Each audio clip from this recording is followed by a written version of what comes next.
Certo dia, margeando a central do Brasil, deparamos com um aglomerado de pessoas olhando por cima da murada da linha férrea para algo lá embaixo. Julgando que fosse um desastre de trens, paramos. Chegando mais perto, soubemos que se tratava de um moço de 25 anos presumíveis que acabara de ser eletrocutado por ter tocado um cabo de 6.000 volts. Lá, deitado à beira dos trilhos, parcialmente coberto de jornais, estava o seu cadáver. Vi que a perna e o braço haviam sido literalmente torrados pela corrente elétrica. Indagando entre os espectadores da triste cena, verifiquei que o jovem infeliz perdera a vida numa tentativa de apanhar um papagaio de papel, ou pipa, como dizem aqui, que estava embaraçado num fio de alta tensão. Ele subira a estrutura metálica que sustenta uma série de cabos, tentando transpor 3 desses para poder chegar ao papagaio. Seu próprio pai o avisara que não se aventurasse em tal loucura, de arriscar a vida por causa de nada, ainda mais que o vento soprava bem forte nessa tarde. Mas ele tentou assim mesmo. Contudo, antes de chegar ao papagaio, ele tocou em um dos fios e instantaneamente transformou-se em tocha humana e perdeu a vida. O cadáver caiu ao leito da ferrovia, uma distância de 10 metros. O que deixou a todos nós consternados foi ver um homem tão imprudente pôr a vida em perigo para apanhar um insignificante papagaio de papel. Se fosse um menino, poderíamos desculpá-lo, mas um homem, e bem avisado, essa não. O incidente pôs-me a pensar no valor incalculável da alma humana. Lembrei-me do versículo que Jesus pronunciou em Marcos 8,36. Que aproveitaria o homem ganhar todo o mundo e perder a sua alma? Jesus abordou este profundo assunto a fim de salvar as almas dos homens. Nessa ocasião, Jesus interrogava seus discípulos sobre a opinião deles a seu respeito. Foi então que Pedro exclamou em suas famosas palavras: Tu és o Cristo, o Filho de Deus vivo. Servindo-se dessa declaração básica, Jesus passou a ensinar-lhes que a salvação da alma depende da morte de Cristo. A alma seria resgatada não por ouro ou prata, nem por observância de ritos e cerimônias, mas sim pelo sangue do Cordeiro de Deus. A princípio, Pedro repeliu a ideia da morte de Jesus, mas depois tornou-se um eloquente pregador desta mensagem.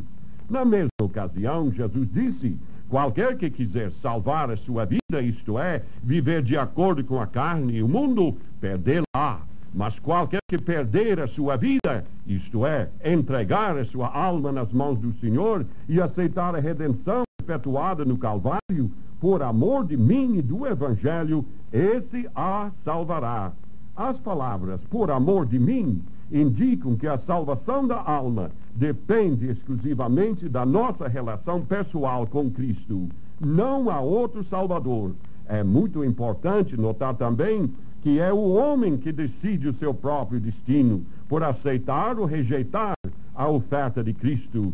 Jesus disse: qualquer que quiser salvar a sua vida. O homem possui o livre-arbítrio, o direito inviolável que lhe faculta a opção de servir a Deus ou servir a Satanás. Jesus convida: vinde a mim. Quem aceita o convite, o faz com fé e humildade. O caminho da cruz não agrada à grande maioria dos homens, pois não querem perder o que chamam de vida e dão as costas a Cristo, seguindo o mundo. Como fica patente que só existem, então, 2 caminhos, 2 senhores a seguir e só 2 destinos na eternidade. Entre as 2 alternativas, todo homem terá que escolher uma. Mesmo o desinteresse pelo assunto e a neutralidade fingida que Pilatos evidenciou já constituem tacitamente a escolha do caminho da ruína eterna. Claro que Satanás tenta todos os homens, procurando por todos os meios destruí-los. Como no caso do moço eletrocutado, Satanás arranja seus papagaios coloridos que atraem os incautos. A Eva, nossa primeira mãe, ele apresentou um bocado do fruto da árvore do conhecimento do bem e do mal. Comendo dele, ela e o marido, Adão, foram expulsos do jardim do Éden. Jesus contou a história do rico fazendeiro insensato que tentou arrebatar o papagaio de riquezas materiais. Os celeiros transbordavam do fruto da terra, mas o coração dele era muito pobre e nessa mesma noite o homem morreu. Outro papagaio que já destruiu muitos reis é a cobiça do poder. Pilatos tentou desembaraçar esse papagaio e foi fulminado, morrendo como suicida, segundo as lendas. Herodes o Grande quis ser o rei dos judeus e mandou matar os inocentes numa tentativa de eliminar o recém-nascido Messias. Acabou entrando na história como um dos mais inglórios dos déspotas.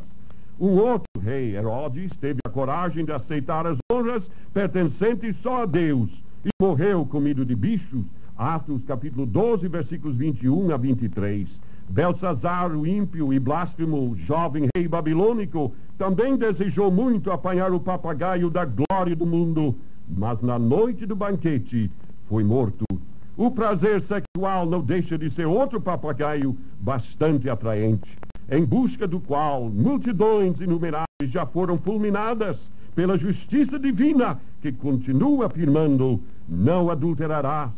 O carnaval, repleto de excessos, loucuras, adultério e fornicação, não deixa de ser um papagaio que condena multidões de insensatos.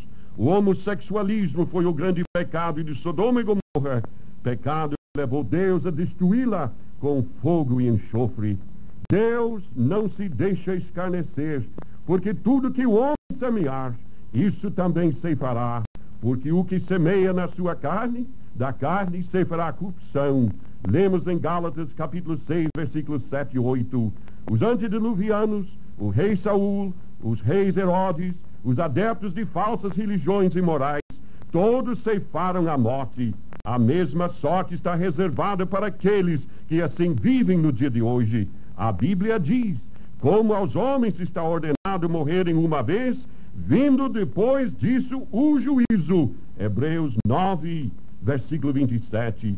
O juiz será o próprio Jesus Cristo, cujos olhos são como chama de fogo. Felizmente, esse mesmo Jesus já preparou um meio de escaparmos ao juízo. Esse meio foi ele mesmo se ter oferecido para tirar os pecados de muitos. E ele aparecerá aos que o esperam para a salvação. Cristo, o único homem perfeito, substituiu a todos nós em juízo no Calvário. Deu a sua vida para que nós tenhamos a vida eterna. Convido ao ouvinte a aceitar neste instante a Cristo por teu Salvador eterno. Confessa a Ele as tuas faltas e Ele te perdoará. Oremos. Ó Deus de amor, contempla estes muitos amigos que neste momento te buscam com fé, confessando os seus pecados. Perdoa-os por causa de Jesus. Amém.